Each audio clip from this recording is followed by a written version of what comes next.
Hello, good morning. We are reading from front to back. Again, we've read this one a few times. Some incentives to right living. We do. We get new groups and people coming through class all the time. We could play the repeat. Sometimes we do it just for fun, our own kind of mental exercise. We decide. We're having some green tea. Cheers.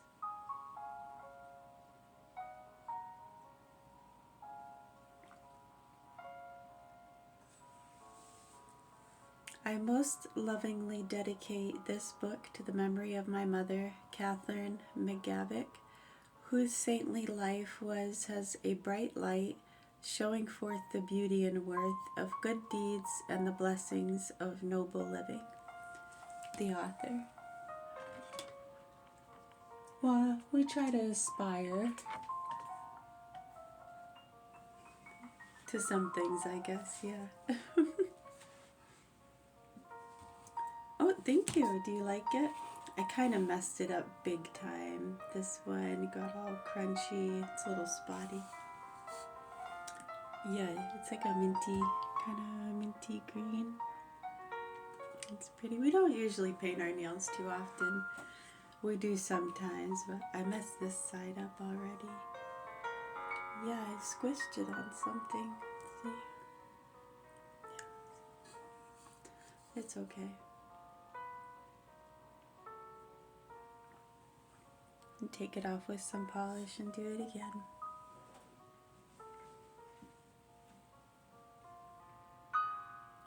It is harder work to resist vices and passions than to toil in bodily labors. Yeah, as usual with that, we're always hoping here what's been going on over the years with the vaccines, how that's been ignored.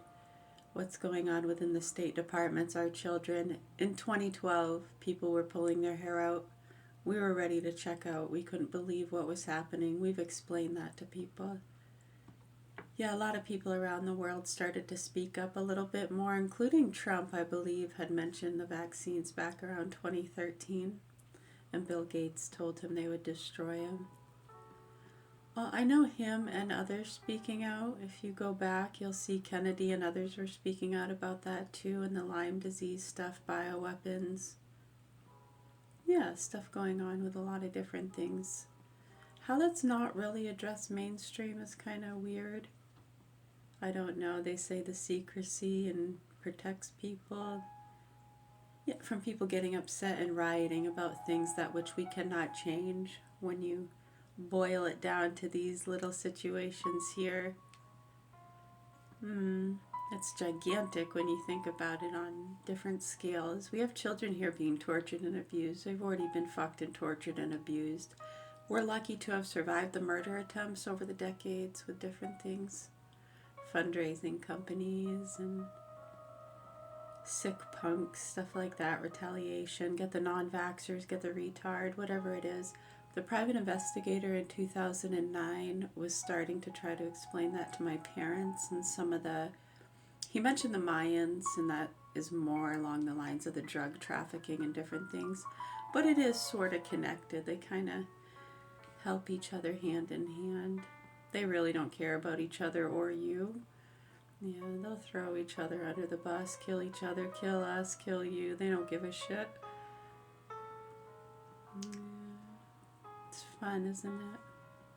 All we can do is hope and pray that the people here wake up and start to address the facts and concerns we've been talking about. But we're at peace that they won't. Usually people take it to their deathbed and they can fucking choke on it and burn in hell for all we care. We're at peace and love and acceptance. Yeah, we're already dead. We just pass the time day by day. Yeah, just at least we're nonviolent and try to spread joy and awareness, clarity.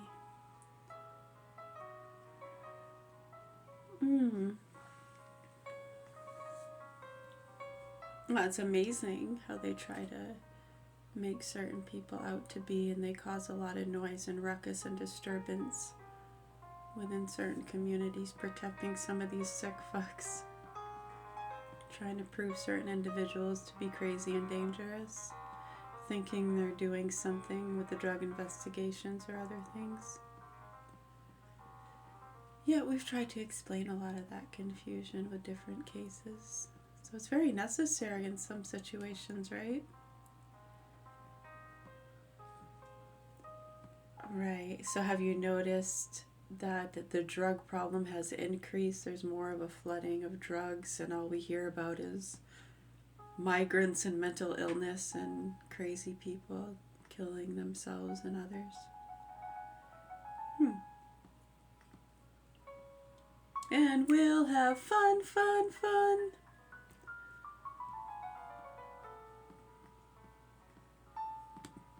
Who knows? Yeah, hopefully. In the meantime, we're just doing some reading, having some tea, probably do some stretches in a little bit, maybe make some oatmeal. Son will be getting up for school soon.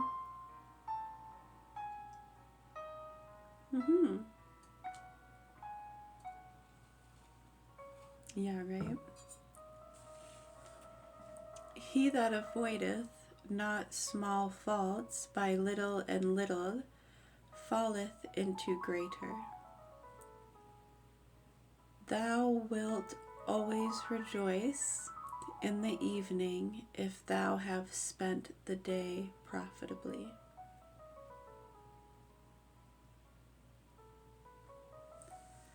Be watchful over thyself, stir up thyself, admonish thyself, and whatever becomes of others, neglect not thyself.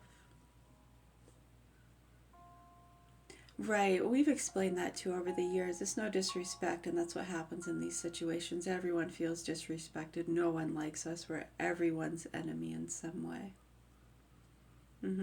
Oh, big time. Yeah, it's absolutely horrible. And we're being disrespectful to everybody in some way.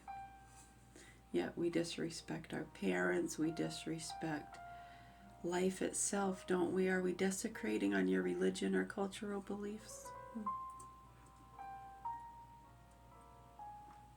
And not everybody. Have you noticed? Not everybody. And those are the rational people, too, who get harassed. It's fucking sickening. People are waking up to it. Slowly but surely.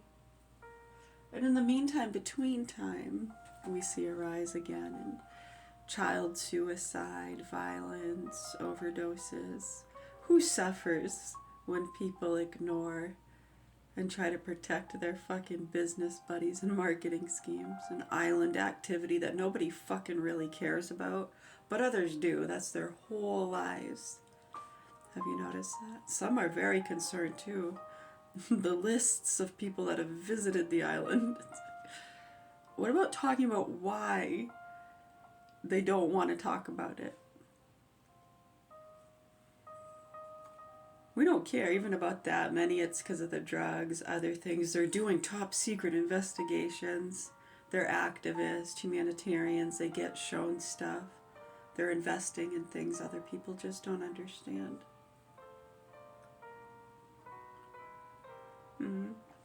It's above them, really. It's above them. Yeah, it gets old. We don't really care. So we're concerned about the children being fucked and tortured. They can't talk. They're so neurologically damaged from a whole host of things, whether that be from being predisposed. Is that correct? Predisposed because of their mothers, which would be me. Damage, that could be from a number of things. We try to explain that in our history. People take offense to it. You wanted to be there. It was your own fault.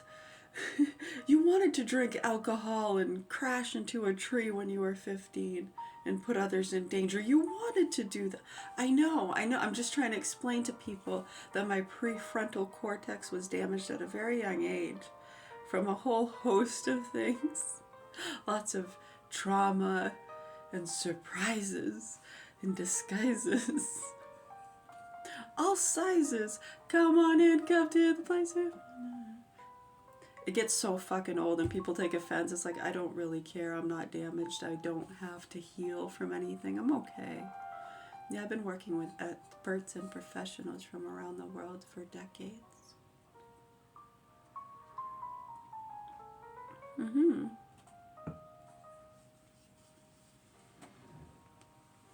I consider myself to be an expert and professional at some things. Yeah, that's okay.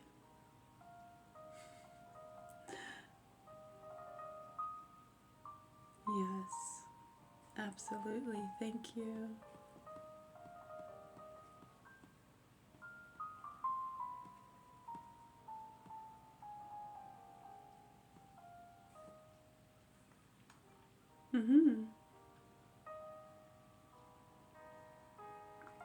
Well, we can sedate ourselves, really. Relaxed states of mind. Yeah, we can tap into a lot of different endorphins, and we have to have proper resources, though. Yeah, if we're just filling our systems with a bunch of yuck, preservatives and processed dyes, sugar, and you're not really going to be able to produce too many of those things on your own, and you may need other things, who knows? Or feel the need for other things, I don't know.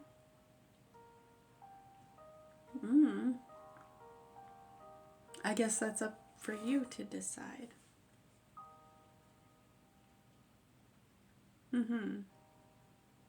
What needs to be addressed?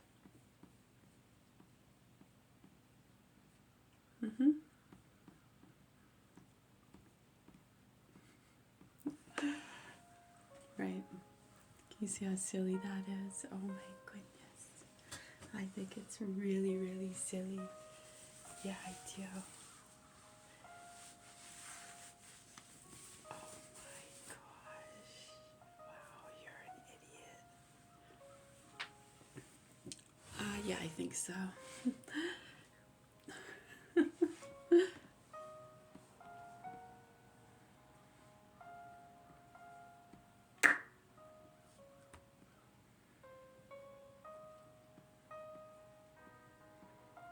We hope so. Yeah, it's been really stupid here over the years. 2012, for real. We were ready to check the fuck out. Couldn't believe it. And then the incident happened with his son in the tub. Remember? He beat up his son in the tub. The officer showed me the pictures. It was horrible. They don't seem to care about any of that. I don't know. And one of them, the people protecting him, said the little brat probably deserved it. I'm sorry, I'm not laughing about it. I have to not get. It's actually over the years we've had to cope with that quite a few times and deal with that. The anger that produces when you're dealing with these kind of situations, and the people that are currently protecting sick fucks, torturing young children who can't talk, say that about prior cases. You have to go into a state of mad laughter. It's almost like a self-protection. It just happens. So if you want to call that sinister or evil, you can. For us, it's a form of protection and not getting very angry. So that's a strength to us. You should appreciate it. Yeah, well, we're dealing with a lot of immature stick fucks who don't understand basic human functioning and are pushing a lot of ridiculous, standardized testing and treatments upon humanity, and they need fucking help. And we can't help them if people don't speak up and just let them fucking fuck our children. But apparently they get away with it, and they have been. Can't do anything about it. Take a look.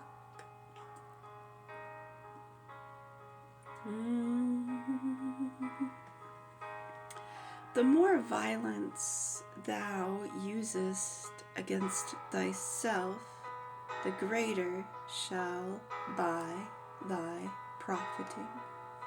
Signed, an imitation of Christ. Anyways, generally speaking, a man is no more and no less than what he does. His character and worth are reflected in his conduct. Thoughts, words, and deeds are the fruit of life, and the tree is known by its fruit. If we would be worthy, we must think and act worthily. No influence affects conduct so directly and powerfully as religion. From the beginning, religion has been the great uplifting force in both the individual and society. Its light has illuminated the way, and its helps have supplemented human strength. True religion holds out to man a lofty destiny, which rewards for right doing far beyond any finite worth. It unveils all-seeing eye in the heavens and hangs a crown from every star. These pages are a collection of addresses and sermons delivered on various occasions, but all dealing with some phase of the moral improvement of the individual. They are published in the hope that they may be helpful in even the smallest measure to those who are struggling to rise up through the aid of religion to the Christian ideal of conduct. To some such souls they may give a little light, a little courage, a little strength. We all need the help of one another, and it is our duty to render such help when we can, however trifling it may be. That is the thought I have in mind in the publication of this book. I should feel happy to know that I had been some help to someone in life's hard struggles. AJM, Holy Angels Church, Chicago, March 19th, 1909. A man's worth.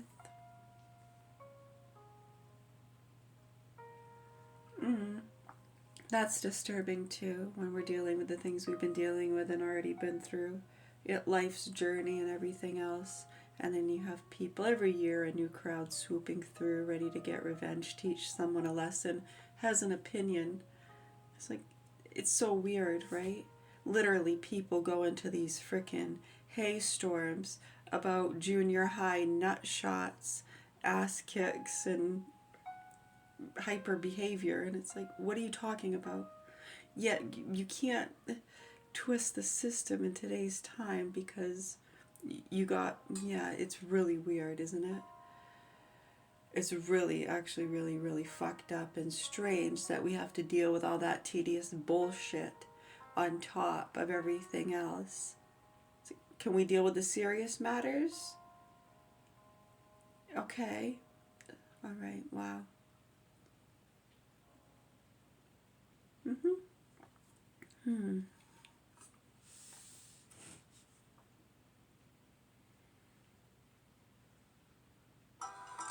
Can you see the simplicity of that? Well, I would think the imminent things, would be helping innocent people, hostages, mentally ill people, children who can't talk. Whether you think they deserve it or not, or they're the children or grandchildren of people who you think deserve it. A lot of the people who justify them deserving it have just been shown a meme or a quick clip of one of these assholes telling an old systemic racial joke or something. Or shooting off a fucking potato gun. Oh, we gotta stop these guys. I know, and then you have them fucking ordering landmines and shit. It's like fucking Bloods and Crips stuff going on. I got a nuke. Me too. My satellite's bigger than your satellite. My rocket can do that. What the fuck? Can we help the kids getting fucked and tortured by these punks? Who cares about your GPS tracking systems? I really don't care. What's your IP address? You can tap into ours at any time. We don't mind at all. People do all the time. We appreciate most of it, and what's sad is those who you'd want tapping in are afraid to. And then you get all the frickin' meagers and Uyghurs, 12-year-olds, and teaching Karens a lesson and doing the spying for their parents who work for the State Department. It's fucked up what they've been doing over the years. It's actually really fucked up. Yeah, it pisses people off all throughout the systems. I don't work for anybody personally, but boy, if I did, wouldn't I be fucking pissed? Especially too when you know process and procedure and how things work. And when you know the people they've been strong-arming too and harassing them and their families. What a fucking joke. Well, we can't let people go around cheating on their taxes and being womanizers, you know. Well, let me get my glasses.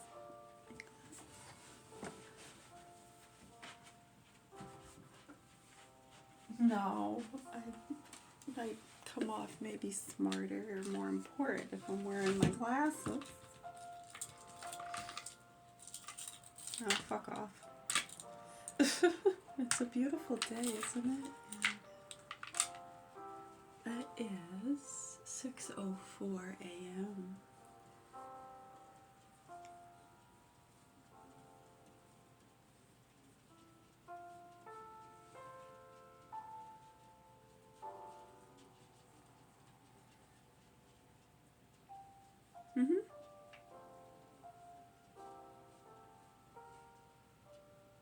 Yeah, we're hoping that. That's what we're trying to show people too. We can shout out all we want and over again through the years that this is what's been happening. People have been silenced and shut down, and they never get through the layers of people judging and protecting their friends, their buddies, marketing, getting pushed in other directions. And then it gets to the point where people, they're better off not acknowledging it because it hinders or hurts their business or friendships too much. It's better to just not acknowledge it or side with anyone in those matters. Yeah, it's disgusting, isn't it? It's really bothersome to a lot of us, but we accept. Can't do anything about it. We accept that.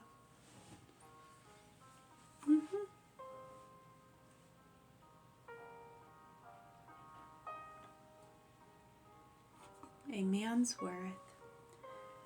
I'll read for a few minutes here, yeah? Gold usually lies deep in the earth, and any service indications of it are most uncertain and unreliable. It is the same with true worth in men. Outward appearances give no clue to it. You cannot judge men by the clothing they wear, nor by the magnificence of their homes, nor by the culture in their voice and bearing, nor by their success in business, nor by the amount of their possessions. A man's worth is within him. It is in his mind and heart. It is in his sympathies, his loves, his motives, his aims and ambitions. It is in the truth of his words, in the nobility of his thoughts, in the rectitude of his conduct. It lies in the courageous obedience, in conscience, to conscience, doing always that which he knows to be right, rather than which seems expedient and profitable, spurning self-interest and pleasure and comfort when these things stand between him and his known duty. It lies especially in his faith in God, his fear of God's judgment, and his sense of responsibility to God. We are prone to exaggerate the material, to judge one another by purely material standards, and to bestow homage and honor according to these standards. We honor the victorious general, the great statesman, the great scholar. We honor especially the man of wealth, the man with flaunting millions. Fortune or fame is ever sure to catch the eye of the multitude and to call forth praise and admiration. Our heroes are material, our gods are made of stone.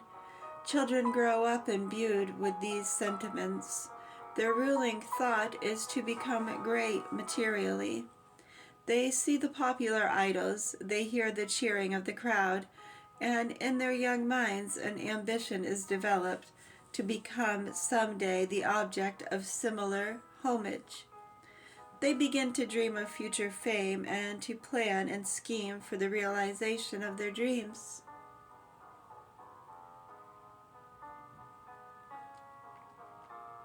Their thoughts are about doing things and having much, seldom about being themselves noble and worthy. The prevailing system of education emphasizes these notions by its complete elimination of moral training.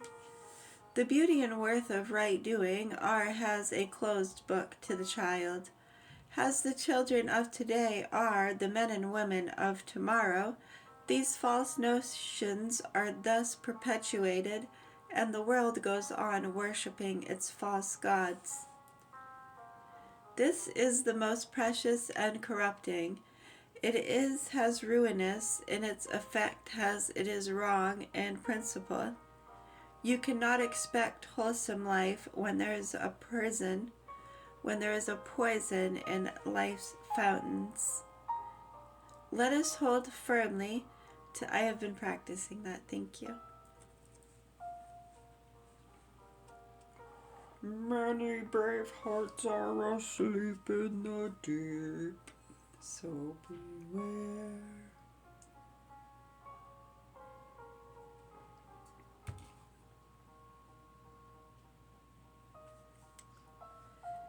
This is most pernicious and corrupting. It is as ruinous, has its effect, as it is wrong in principle. You cannot expect wholesome life when there is poison in life's fountains. Let us hold firmly the truth that the truly great man is the truly good man. That is better to be honest than to be rich.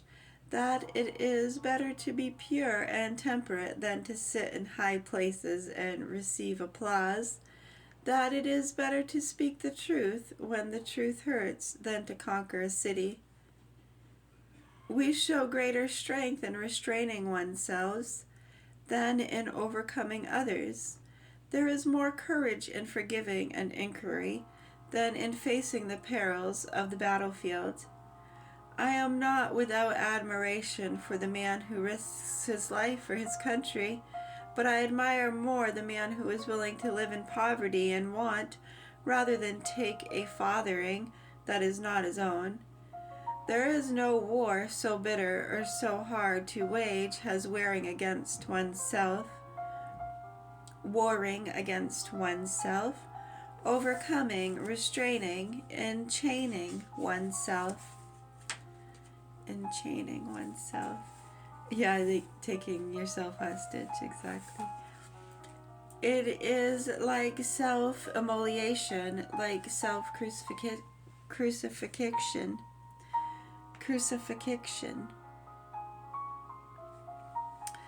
Yet it is never narrowing, nor confining, nor destructive in its effects, but leads invariably to larger and truer life, to more perfect manhood and greater strength of soul. Out of the stress and trial of self-conquest comes a better self, more beautiful and more admirable than before, as the blooming, fragrant flower comes forth from the lowly seed. It is nice reading, isn't it? I'm trying to read it fluently. Give me the man who is not passion's slave, says the Prince of Poets, and I will wear him in my heart's core, aye, in my very heart of hearts. Let us honor the good man. Let us applaud and praise the man who loves and fears God, who keeps his life unblemished, who is willing to suffer pain rather than do evil, who is just and fair and merciful and kind. We've got to draw the line somewhere. Is there a level of naivety, they say, or stupidity? Let us honor that man, no matter what his material surroundings, no matter whether he lives in a palace or a hovel. Let us admire and love such a man. Let us go forth to meet him and sing his praises and shout his name. These sentiments are Christian, and we should lay them in our hearts and be guided by them.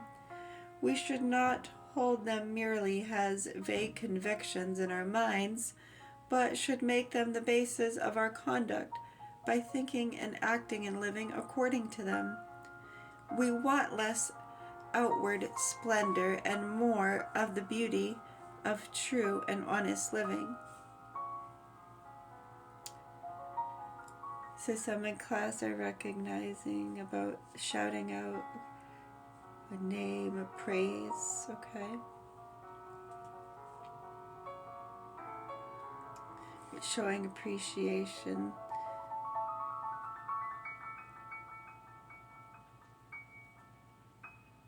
One could say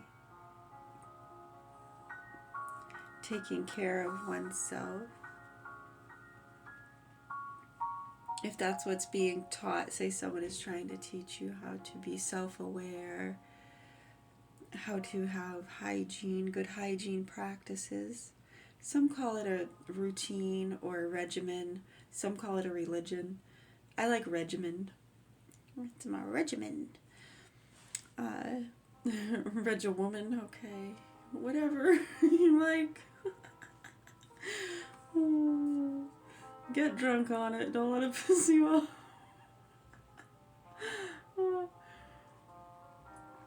That's a freaking riot, isn't it? I think so. It's funny.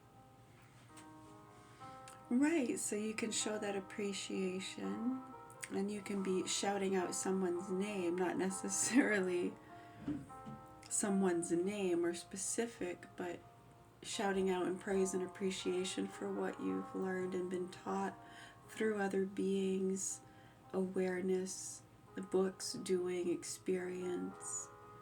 It can be so many things.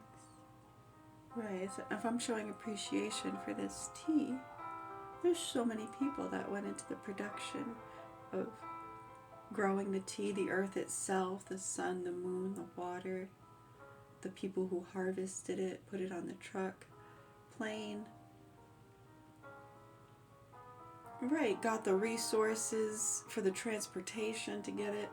This is from the mountains of China. This is Mr. Lee's Panda Tea. Freaking incredible. $4.99 at Walmart. You get a whole box, like 100 tea bags. It's really good tea for you too, I'm telling you.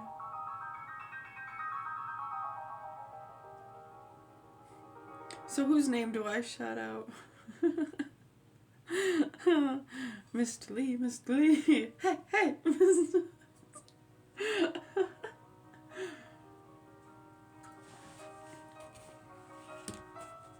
I'm going to finish this. We want them not merely for the glory of God and the good of the church, but for the welfare of our country and in the interest of society. We cannot progress as a nation.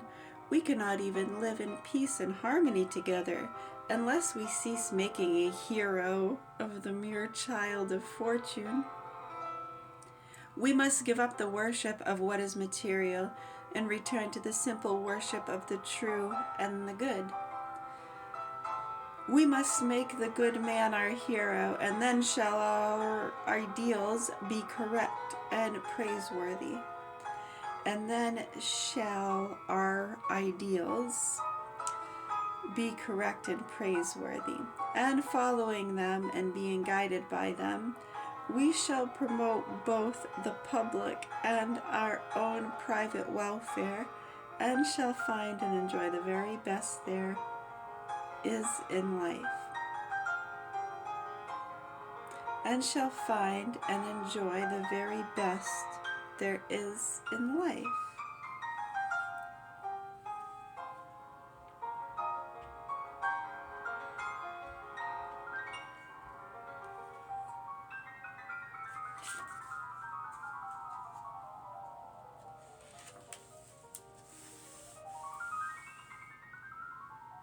There are some staples, right? Some things can change. When I was a kid, I hated mustard, but I love it now. It's like skiing. Sometimes you don't like skiing, and then you might pick it up and say, hey, this is fun. Or something that's scary, like jumping in the deep end. You don't want to do it, and then once you do it, it's fun, and you keep doing it, and you can't get enough.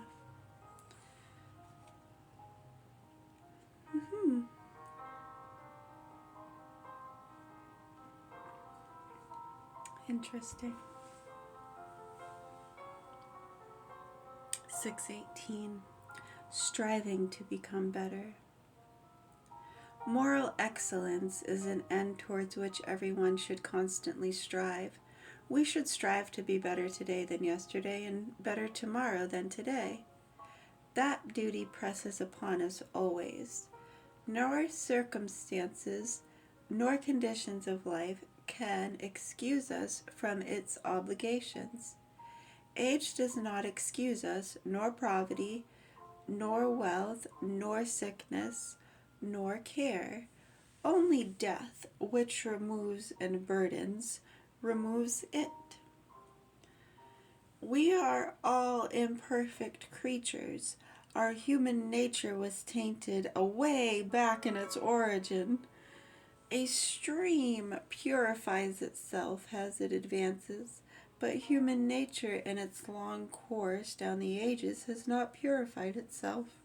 We are born with the elements of evil in us. We are born with the elements of evil. I am a capable being.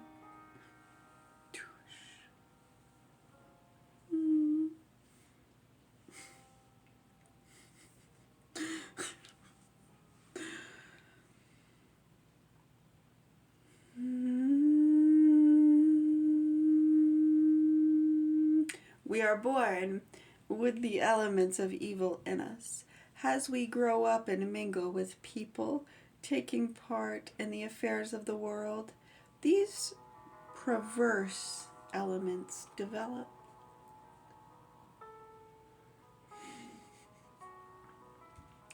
It's a fine dining affair. They color our thoughts and influence our conduct. Often they turn the whole course of our life into new channels. They may even take such absolute possession of us that we are no longer our own masters. Like imperious tyrants, they command and we obey. Our duty is to resist such tendencies. We should subdue and destroy them as we would a wild beast that is seeking our life. We should uproot them as a poisonous growth, and in their place we should plant the seeds of noble, righteous conduct, seeds which will grow into beautiful flowers and fill the world with sweetness. To do that, we must be intensely in earnest and must put forth the most persistent efforts. Without such efforts, improvement is impossible. In fact, without such efforts, you will not merely remain as you are, but will become worse than you are. He who pushes not forward will go backward. Suppose you are pulling a boat up a stream. With every stroke of the oars, the boat is impelled forward. But drop the oars from your arms and gaze listlessly at the current sweeping and eddying around you. The boat is apparently motionless. It seems to stand still, yet all the while the rocks and trees on the shore are hurrying past you, and you are drifting rapidly downward. So, with human nature, not to advance, it to recede, not to move forward is to move backward. Human nature, when left to itself, always tends to go backward. It will not float like a log, it sinks like a stone. The more we see of evil, the less hideous it appears. In time, it even grows beautiful to our disordered eyes. Familiarity with evil does not breed contempt, it breeds affection. Like the bird and the serpent, once we come within the range of its influence, it has an attraction for us. Every time we fall, we are weaker to rise and more prone to fall again. Every time we yield to a temptation, we invite it to come back, and after yielding many times, if it comes not back, we go out to seek it. That is the way human nature is constituted. It has a tendency to go backward, and if we desire to push it forward, if we desire to elevate and perfect it, earnest, persevering, persistent effort is an absolute necessity.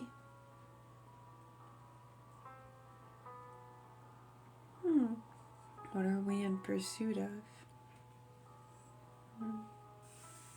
Is it a bothersome to you?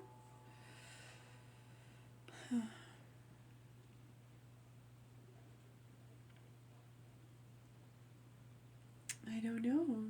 Is it special? Purina Cat Chow. Is it possessed by an angel or the demon? I guess it depends on who you're around and what you're talking about. If you're around a bunch of criminals doing bad things, you're probably evil and possessed. Yeah, it's a common trend. Welcome to the club. Sorry, can't really do too much about it. They win, you lose. Children are being fucked and tortured. I know it's horrible. They're making child and animal pornography with foreign hoax channels. They show it to activist groups and freaks and humanitarianisms. Yeah, it's really, really scary. You know what I meant though, right? So you know exactly what the fuck I meant. So you can make fun of my speech all you want. It's an improvement.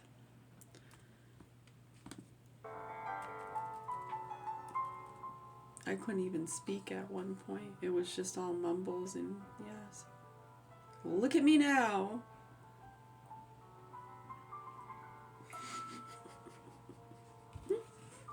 Yeah, we're hoping for that.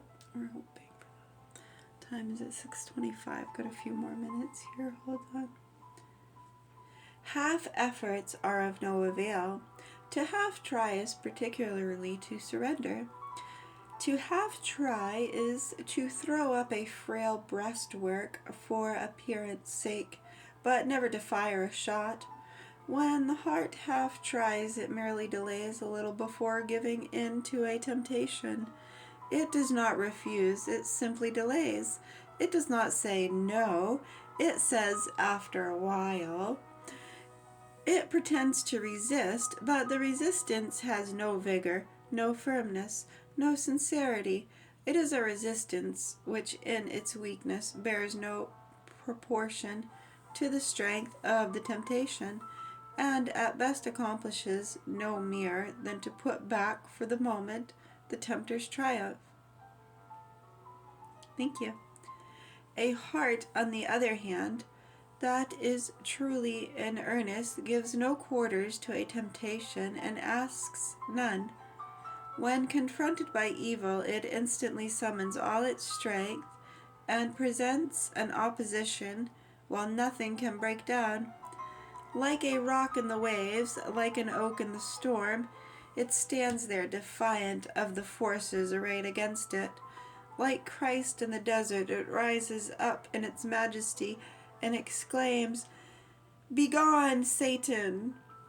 That is the way the heart meets a temptation when it is in earnest and when it is not courting defeat, but is desirous of victory. Yet in our efforts to improve, we are not to rely entirely on our own strength. We are not to fight as if dependently wholly upon ourselves. We seem indeed to be alone in these struggles, alone like a single soldier among his enemies, but we are not. The king of Syria once sent a great army to take prisoner the prophet Eliseus, who was in Dothan. When the servant of the prophet saw the mighty army gathered about the city, he said, Alas, alas, my lord, what shall we do? Fear not, said Eliseus, for there are more with us than with them. Then the prophet prayed, and immediately the heavens were filled with horses and chariots of fire. Like the prophet, we are not alone in our struggle with evil. There are more with us than against us. God is with us, and he is better to us than any kindred or friend. Those who are bound to us by the closest ties that love can weave often forsake us, but God never forsakes even the least of us. We never call to him, but he answers. God never forsakes us. For sure, the truth. I mean, you can't argue with the truth. The sun is going to come up. You can't fight that.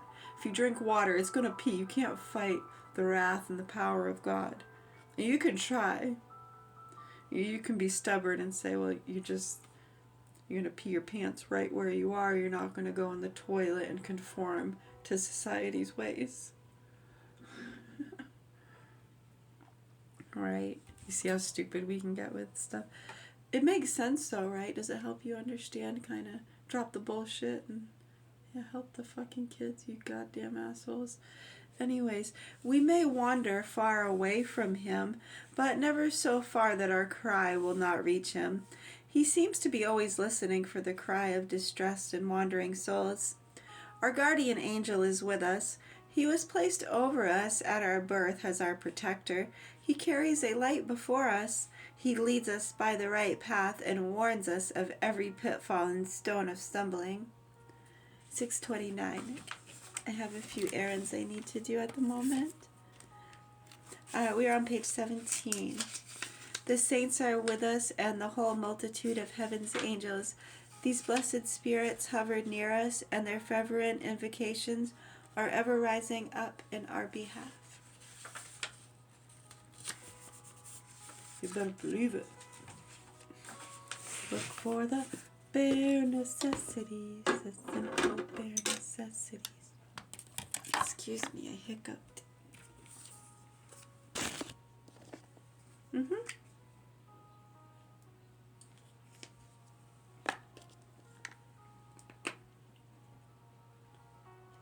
I got two chopsticks. I got two chopsticks. I got two chopsticks today. Hey, hey.